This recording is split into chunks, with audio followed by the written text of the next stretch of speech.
My name is Claire Thompson. I'm 32 years old and I never thought I'd wake up in the middle of the night feeling like a piece of my identity had been stolen. But that's exactly what happened. I opened my eyes to an unsettling coldness at the back of my neck, as if the air itself was heavier somehow.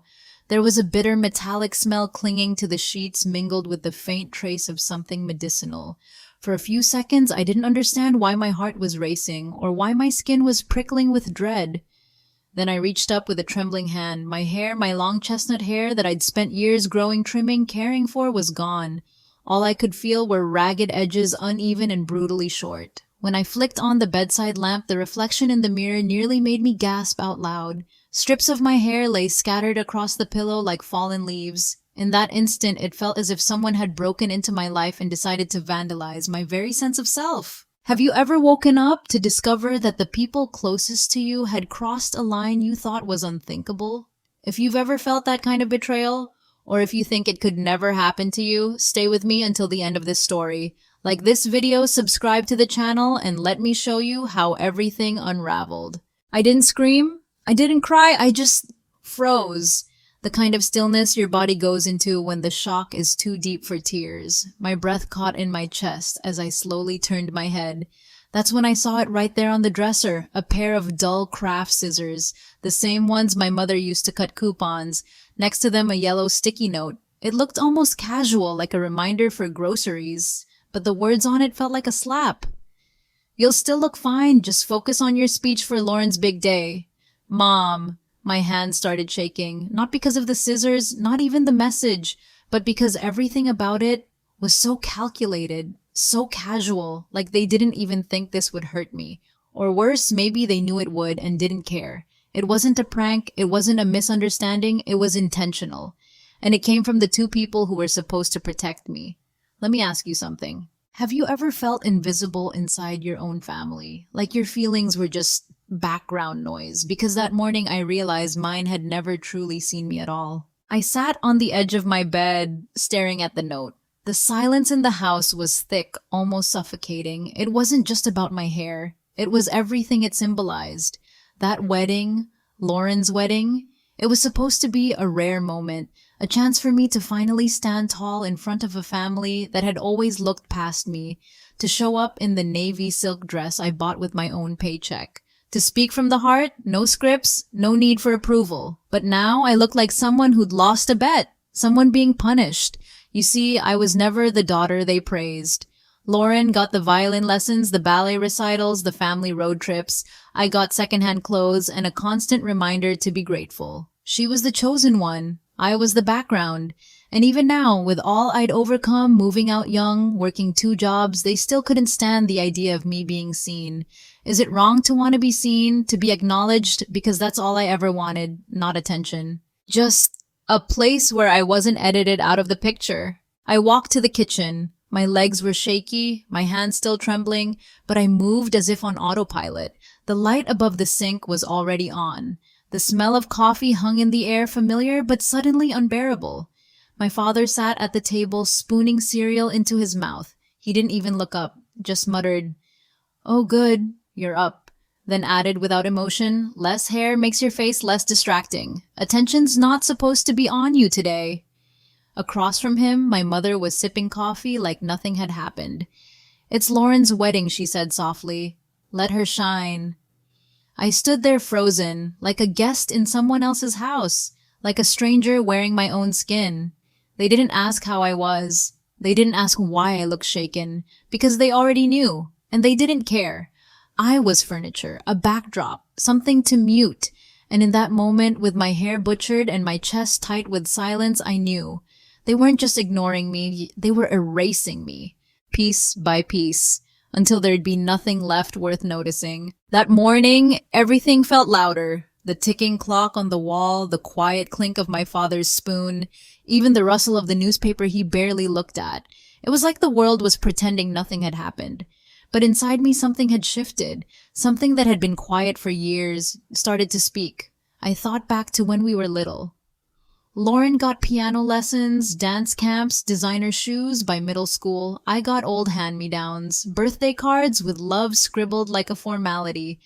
She got applause. I got reminders to be humble. She got Paris for graduation. I got a used suitcase and a bus schedule. They always called it fair, but fair never looked like that. At 17, I started working weekends, saved up, paid for college on my own, moved out at 19, never asked for anything again. Still, I said yes to the wedding. Why? Because I thought maybe this once, just once, we'd be a family. Not favorites, not comparisons, just family. But now standing in that kitchen with my chopped hair and hollow chest, I realized they didn't want me to belong. They wanted me to disappear quietly. Later that afternoon, I found the teacup. It was still sitting in the sink. Pale pink ceramic with a chip near the rim. I'd used it the night before. My mother had handed it to me herself, said it would help me relax before the big day, said it was chamomile. I believed her. I always drank what she gave me, ate what she served, obeyed when she smiled. But now, I looked at that empty cup and felt sick. Because it hadn't been just tea, the way I'd slept so deeply, so suddenly. That wasn't natural. She had drugged me. Not with anger, not in a rage, but gently, deliberately, with care. And while I slept peaceful, defenseless, they took scissors to my identity. My body didn't shake. It was past that. My hands just hovered over the sink, motionless. I didn't cry. There were no tears left, just this weight in my chest. A grief not for my hair, but for every time I had let things slide. Every time I had called cruelty a misunderstanding. Every time I had told myself, it's just family, let it go. But not this time.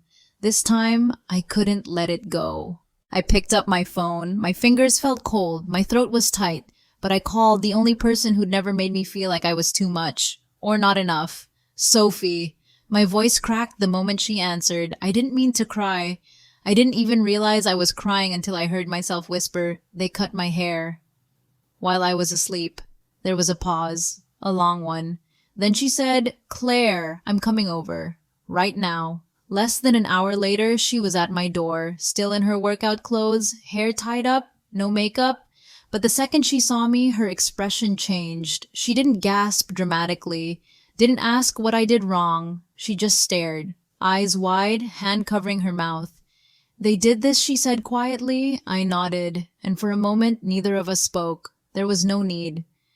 The silence said everything. Then gently, Sophie reached out and touched the ends of my ruined hair.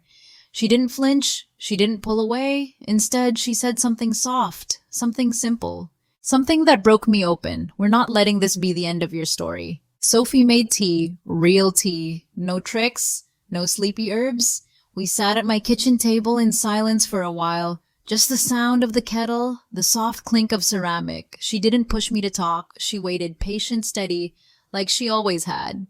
When I finally spoke, my voice was quiet. "I don't want revenge. I just want space. I want distance. I don't want to fight them. I just want to breathe."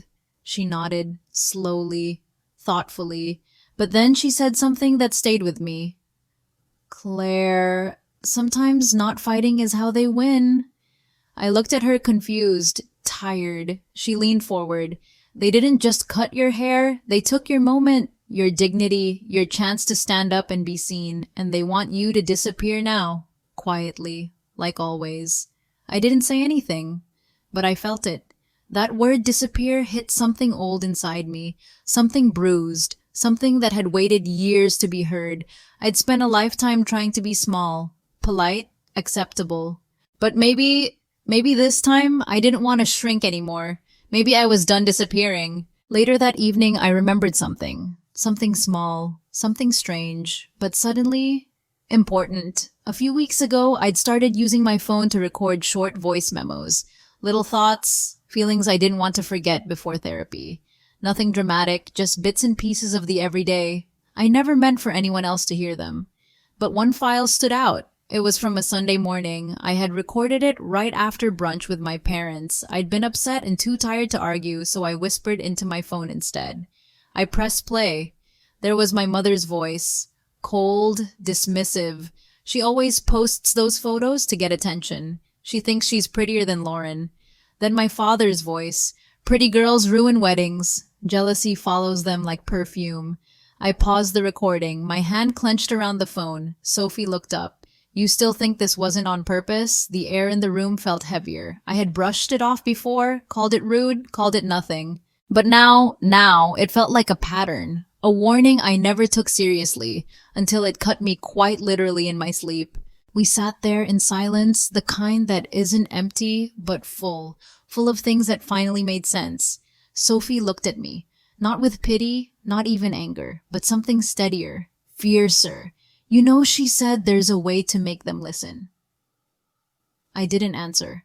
I wasn't sure I wanted to be heard anymore. Not by them. But she kept going. You've already got their voices. You've got the truth. The question is, what are you going to do with it?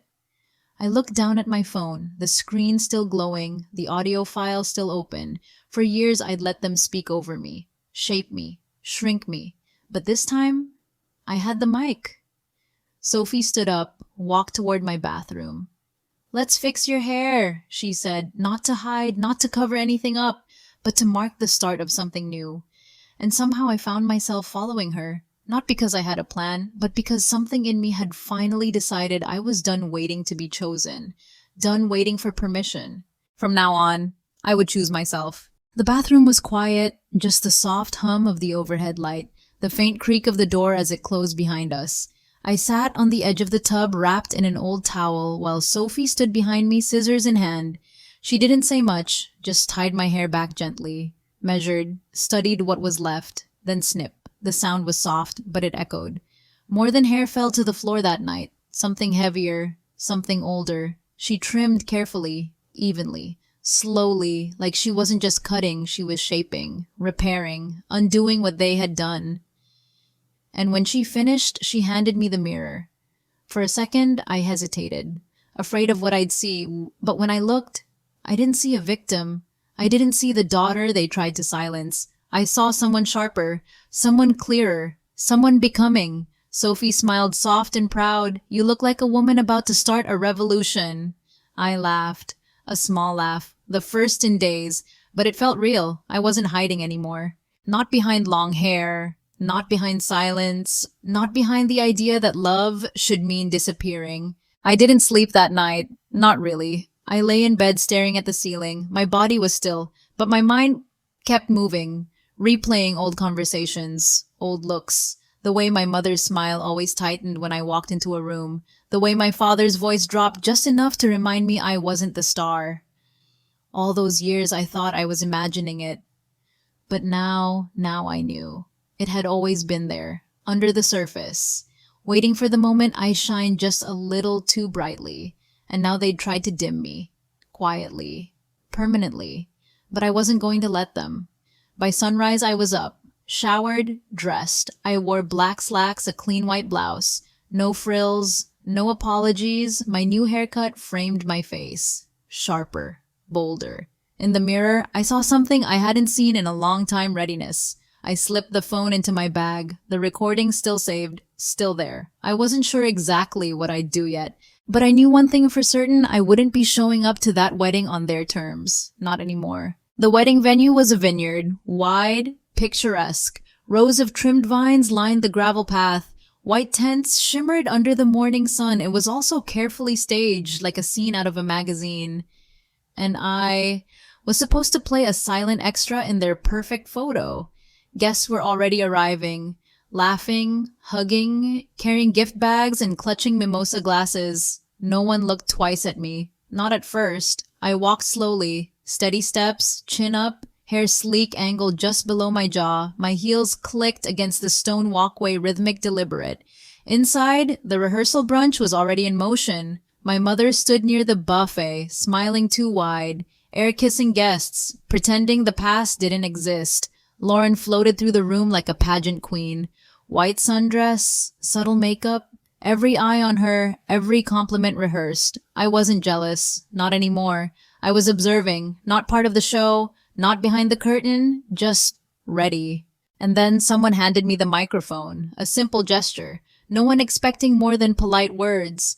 But my hands didn't shake, not this time, because I already knew this wouldn't be their story anymore. It would be mine. I stood at the front of the room. 100 faces looked back at me, some smiling, some distracted, some already halfway through their drinks. I could hear the soft hum of cutlery, the light clatter of forks against porcelain, the gentle music playing behind me, but in my ears there was only stillness. A calm so sharp, it almost felt like silence. I took a breath, held it, then I spoke. Hi, everyone. For those of you who don't know me, I'm Claire, Lauren's sister, the other daughter. A few heads turned. Some smiled politely. Most didn't notice the shift. I went on. I was asked to give a short toast. Something about sisterhood, about growing up together. And I could do that. I could read the words I was given. My mother's smile, still perfect, twitched. Barely, but I saw it. But I think today deserves something a little more honest. The air changed. It was subtle. A hush, not quite spoken, but felt. I gripped the mic tighter, steadier. Because for the first time in my life, they were all finally listening. I let the quiet settle, let the tension breathe. Then I spoke again.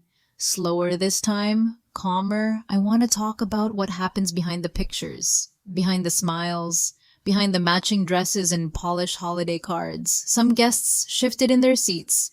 One uncle paused mid-sip because what you see today isn't the whole story. And it never was. I looked at Lauren. She froze just slightly, a flicker behind her eyes, like she already knew what was coming but hoped I wouldn't say it. I turned back to the crowd.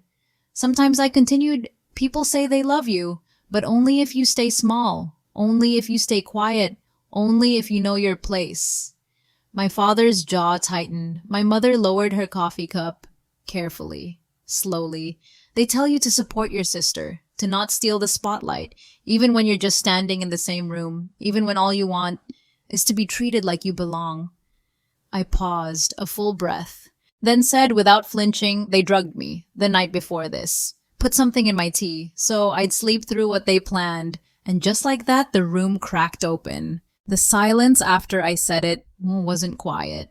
It was thick, charged, the kind of silence that wraps around your throat, makes the air feel heavier. Someone dropped a fork, a sharp clink against china. A cousin let out a small gasp, covered her mouth, whispered something to the woman beside her. Still, I didn't stop.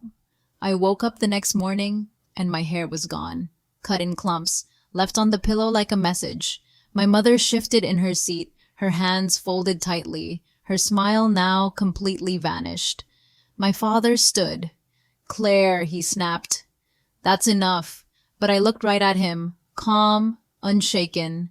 No, you don't get to decide when this ends, not anymore. The guests were staring, not blinking, some with disbelief, some with something deeper. Recognition, because maybe they had lived it too. Maybe they knew what it was like to be dismissed, diminished, quietly rewritten. And then I said what none of them expected. I have proof. I reached into my bag, pulled out my phone. My thumb hovered for just a second, then I pressed play and let their voices speak for themselves. The recording started. At first the room was still, then my mother's voice cold and clear. She thinks she'll look better than Lauren. We can't let that happen. A ripple went through the crowd, small gasps, eyes widening. Someone dropped their napkin without noticing. Then came my father's voice. We'll cut it while she's sleeping. Girls like her need reminders. They forget their place. A stunned hush fell across the room. It wasn't just shocking, it was undeniable. Not a rumor, not a misunderstanding. Their voices, their words, played out in front of friends, family, strangers. Lauren's face went pale. Her champagne flute trembled slightly in her hand. She didn't move, didn't speak. Across the room, I saw one of my uncles lower his head. Another turned toward the exit. Even the event photographer stopped shooting. I paused the audio.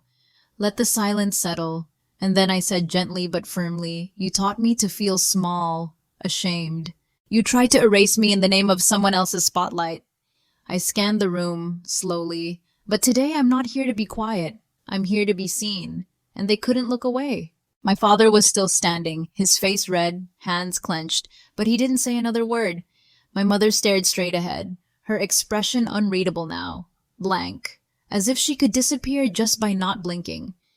Lauren whispered something to Brian, but he didn't respond. His eyes were locked on me, not angry, not confused, just stunned. I held the microphone a little closer, not to shout, not to accuse, just to be heard.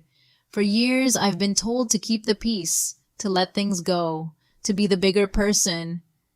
And I tried. God, I tried. A few guests nodded, quietly, slowly, like they'd heard those words too. Live them. But being the bigger person doesn't mean shrinking until you disappear. I took a breath. Let it sit. You don't get to silence me. You don't get to shame me. Not anymore. One of the servers at the back wiped a tear. Another woman near the window whispered, "Good for her." And I finished with the only sentence that felt true. You taught me shame. Now I'm teaching you consequences. Then I stepped back. Not afraid, not broken, just free. It didn't take long. My father muttered something to the event coordinator.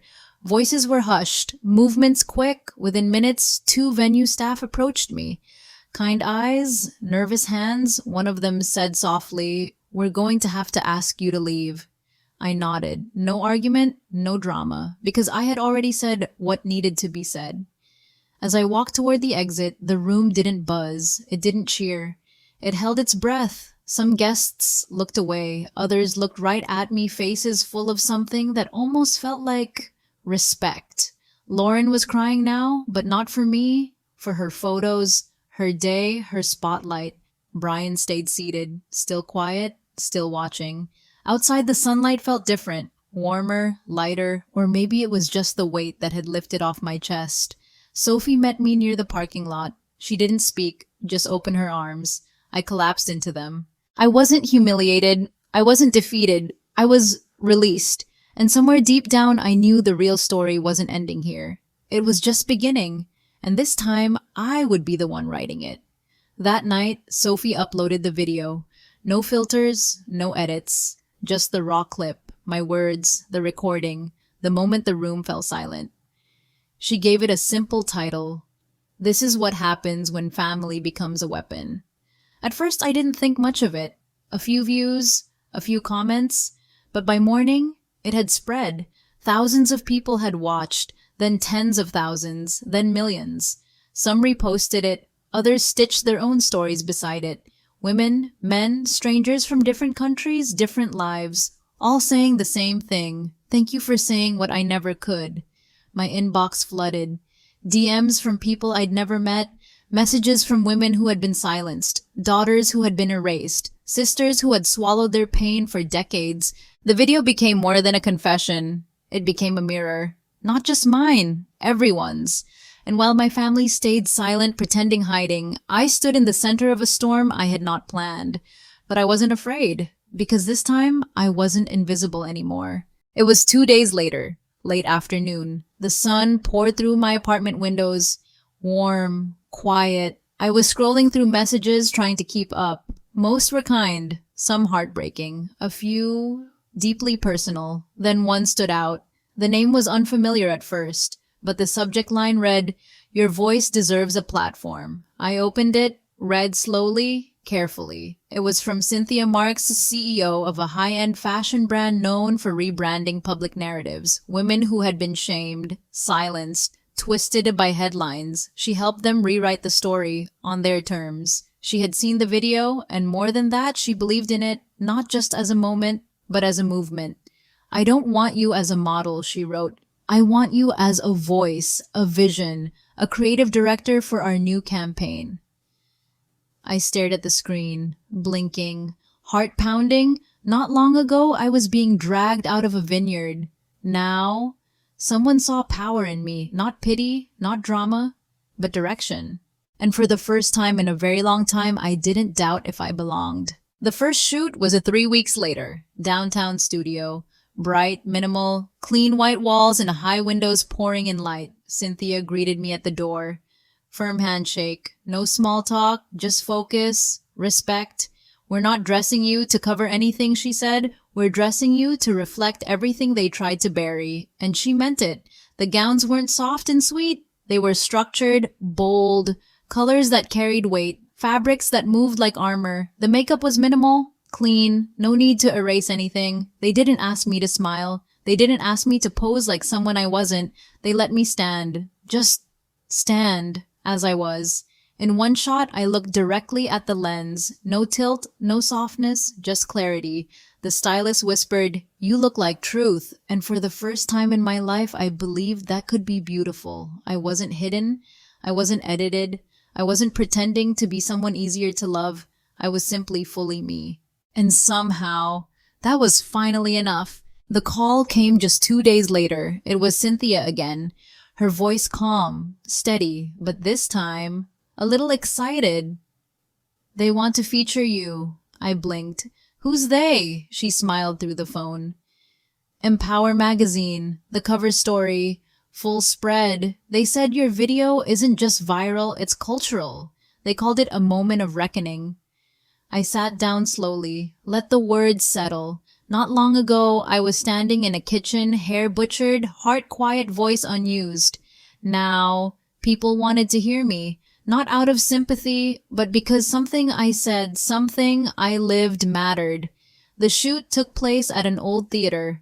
Velvet curtains, wood-paneled halls, dramatic lighting, but I wasn't styled like a character. I wasn't made into a symbol. I was just centered. One headline read, "The uninvited sister who stole the room." I laughed when I saw it, genuinely, because they weren't wrong. I hadn't asked for attention, but I had claimed truth.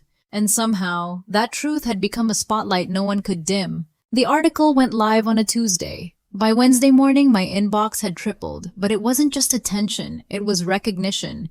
Teachers wrote to say they'd printed the article for class. Therapists said they'd use my story with clients who had never spoken up before. Women older, younger, from all walks of life shared pieces of themselves in my DMs. Not out of pity, out of connection. One message stood out. A woman in her 70s. She wrote, "They made me invisible too. For years. Thank you for reminding me that I still exist." I read it twice, then again, and I realized this was no longer about a wedding or even my parents. This was about every girl who had ever been shrunk to make someone else comfortable. Every woman who had been told, "Not today. It's not your moment." But some moments don't ask for permission. They rise because they must. And now this moment, mine, had become theirs too. An echo. One I wasn't going to silence. Not now. Not ever. 3 months had passed. No calls, no texts, no emails from my family. Not even a message from Lauren. Not even a vague apology. At first, I waited. Then I stopped checking. Because somewhere along the way, I no longer needed it. The world had responded louder than they ever did. Talk shows debated it. Bloggers dissected every word. Podcasts featured therapists unpacking the story, abuse, favoritism, generational trauma. But what struck me most was how many people said the same thing. "This happened to me too. And I never knew I was allowed to talk about it." That line stayed with me. Because for years I hadn't known either. I thought love meant silence, that family meant endurance, that survival meant staying small. But now silence wasn't my shield, it was my weapon. Because choosing not to respond to their guilt, to their spin, spoke louder than any confrontation ever could. Sometimes walking away doesn't mean giving up. Sometimes it means finally recognizing you were never the one who needed to change. Back home, things had started to shift, not because I returned, I didn't, but because the silence around my family had cracked. Their neighborhood, once full of polite nods and quiet admiration, turned cold. People whispered, avoided eye contact. Some even crossed the street. The church my mother had volunteered at for years, they asked her to step back. Not formally, not cruelly, but clearly. The priest who officiated Lauren's wedding made a quiet statement during Sunday service. "Forgiveness," he said, "requires confession, not just appearances." I didn't smile when I heard it, but I felt something settle in my chest. A small, steady weight lifting. Then came the news I didn't expect. Lauren's husband, Brian, left 6 weeks after the wedding. He'd found a hidden folder on her computer. Screenshots, fake accounts, anonymous comments attacking me. Most posted months before the wedding, some even years. It wasn't just silence, it had been obsession, disguised as loyalty, masked as sisterhood. And now the mask had cracked. Lauren was alone. And for the first time in her life, she had no one left to blame but herself. When I heard about Brian leaving, I didn't cheer. I didn't feel vindicated. I didn't rush to tell Sophie. I just sat still, let the news pass through me. Quiet, clean, no noise, because that's the thing people don't always understand. Real healing doesn't look like fireworks. It doesn't arrive with applause. Sometimes it's just peace. A moment where you don't feel pulled backward anymore, where your breath isn't held, where your worth isn't on trial every time someone else walks into the room. I didn't want Lauren to suffer. I didn't need her to fall. I just needed space, distance, a life untouched by their control. And now I had it. I wasn't watching her crumble. I was too busy standing in the light of my own story, rebuilding things they tried to break, not out of spite, not to prove them wrong, but to prove to myself I was never wrong for wanting more love, more truth, more of my own voice. It came in the form of a second email, short, simple, but powerful. Cynthia again. She wrote, "We're opening a new creative office. First one outside the city. I want you to run it." I stared at the screen, reread the sentence twice, maybe 3 times. My hands didn't move right away. Then I saw the location, my hometown, the same streets I used to walk with my head down, the same sidewalks where Lauren got praised and I got ignored. I called Sophie. Her voice lit up. "You're doing it right. You have to." I didn't answer right away. I just looked out the window, watched the sky shift its colors, slow, steady, certain. There was no anger in me, no thirst for revenge, not anymore. But the thought of returning this time not as an afterthought, not as a shadow, but as a name on the door that stirred something deep, something I hadn't felt in years. Not pride, not validation, just power, quiet, rooted, mine. The office opened in early spring, glass front, clean lines, sunlight spilling through every corner. It sat right on Main Street, 2 blocks from the bakery where Lauren used to host birthday parties, across from the music hall where I watched year after year as she performed, and I clapped quietly from the back row. But now things were different. The front window held a decal, large, bold, unapologetic. Power cannot be cut. On opening day, we hosted a community event. Small but warm. Press came. Local activists, survivors, artists, women who'd followed the story and carried their own. Even a few old classmates showed up, ones who never spoke to me in school. Now, asking about internships, I didn't gloat, I didn't gawk, I just welcomed them. Because this wasn't about proving anything anymore. It was about creating space for voices that had once been small, for stories that had been edited out. This office, it wasn't just a workplace, it was a message. And every detail of it whispered, "We are no longer invisible." The room was full. Laughter, light conversation, cameras clicking softly in the background. I stood near the front desk, clipboard in hand, greeting guests, calm, focused, at ease. Then I saw them, my parents. They walked in slowly, no announcement, no warning, just 2 familiar figures crossing the threshold of a space they never imagined I could build. My mother wore oversized sunglasses, indoors, her lips pressed into a smile that didn't reach her eyes. My father looked smaller than I remembered, older, slower. Maybe it was guilt, maybe it was discomfort, or maybe they simply didn't know how to face me now. I didn't move, didn't blink. They walked up to the welcome table, tried to blend in, pretend this was normal. Then softly my mother said, "We're proud of you." Her voice trembled slightly, like she hadn't practiced that line enough. I tilted my head, smiled just a little. "That's funny," I said. "You haven't been proud of me since I got my braces off." And for once they had nothing to say, no script, no defense, just silence, and the weight of a truth they couldn't escape. My father let out a soft chuckle, forced, hollow. "We all make mistakes," he said. "Families heal, right?" I didn't respond right away. Instead, I turned toward the reception desk, picked up a small white card from a neat stack beside a pen, held it out. "We take feedback seriously here," I said gently. "Would you like to leave a comment?" They both blinked. My mother's jaw tensed. My father's hand twitched slightly at his side, but I kept my voice even, my posture steady. Otherwise, I added, there's a full room of people behind me. People I respect, people who see me, and they're waiting to hear me speak. No raised voice, no theatrics, just truth. Measured, clear.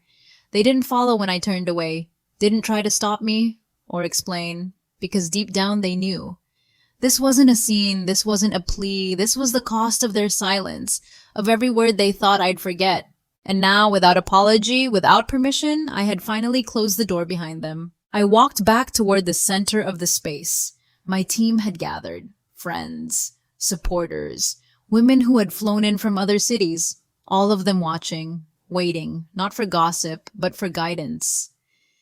Sophie stood near the back, eyes shining, one hand over her heart, the other holding her phone capturing the moment. And behind me, my parents stood still, out of place, fading quietly into the noise they could no longer control. I didn't have to yell. I didn't need to shame them. I didn't owe them an explanation, because everything around me, the people, the room, the voices, the energy, it all spoke louder than any insult they had ever thrown. The flowers were fresh, the air smelled like lemon and paper and new beginnings. The welcome sign read, "We amplify stories that were once silenced." And in that moment, I realized something simple, something soft, but unshakable. I didn't have to win an argument. I had already won something far greater, the right to never explain my worth again. They didn't stay long, a few glances, a few tight smiles, but no real effort to engage, no questions about the work. No genuine curiosity, just a presence, thin, hesitant, almost ghost-like. And then, as quietly as they came, they turned toward the glass doors. I watched them walk out. My mother's heels clicking against the tile. My father's shoulders slightly slouched. Neither of them looked back. But just before the door closed, I spoke. Not loud, not harsh, just clear. "By the way, next time you try to cut down a daughter to elevate another..." They paused. My mother froze mid-step. My father didn't move. "Just remember, scissors dull, but some girls sharpen." Neither of them responded. The door shut with a soft thud, and the room exhaled. I didn't feel powerful in that moment. I felt still, rooted, because I knew now power wasn't about who walks in.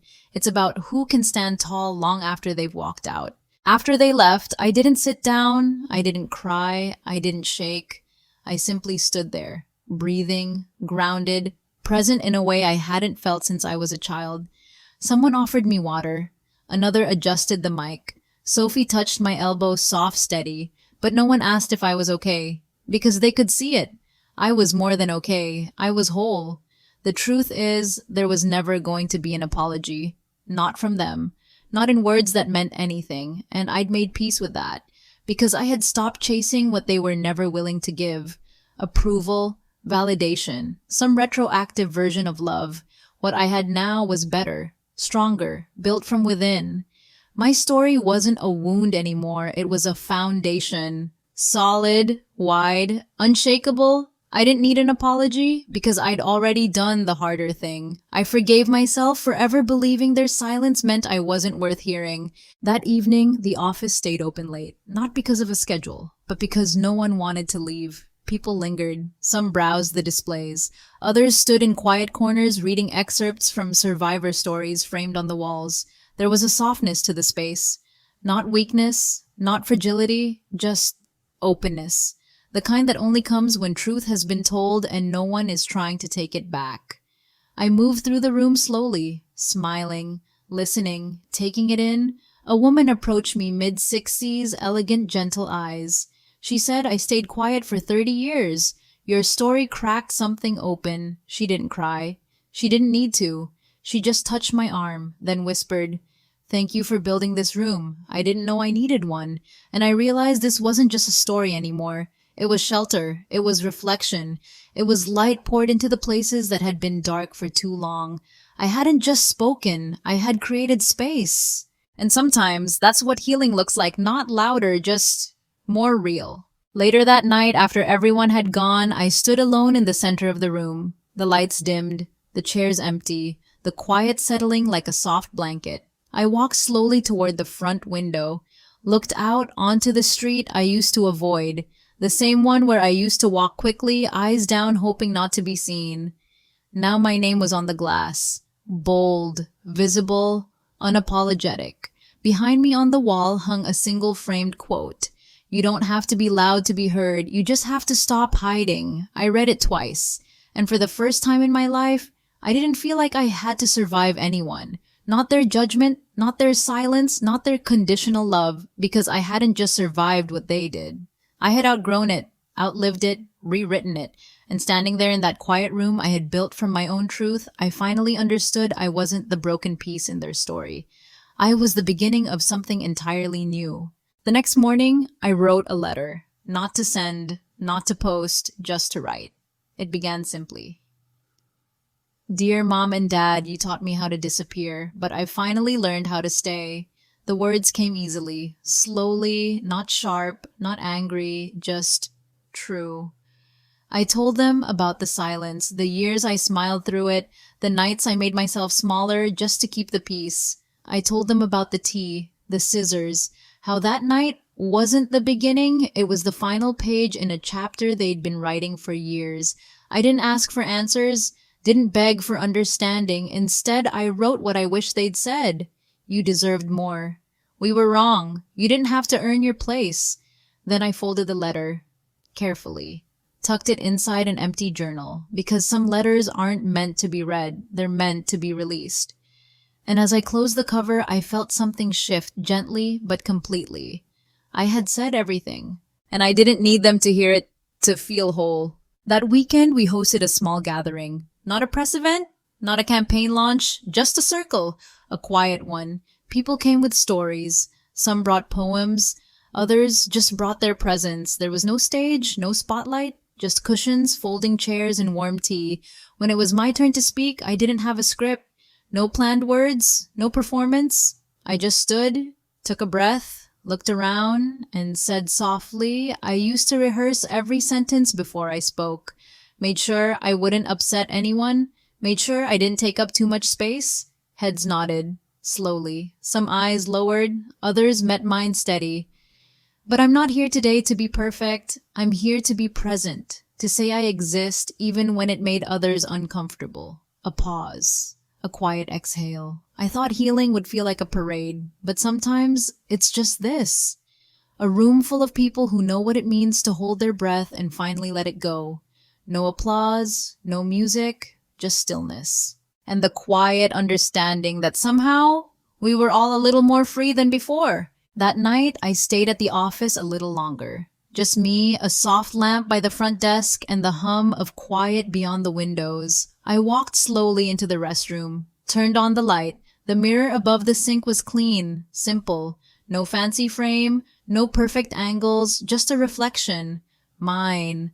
I stood there for a while, not adjusting my hair, not fixing my blouse, just looking. And for once, I didn't brace myself. I didn't scan for flaws, didn't hear their voices in my head telling me to tone it down, to shrink, to be less.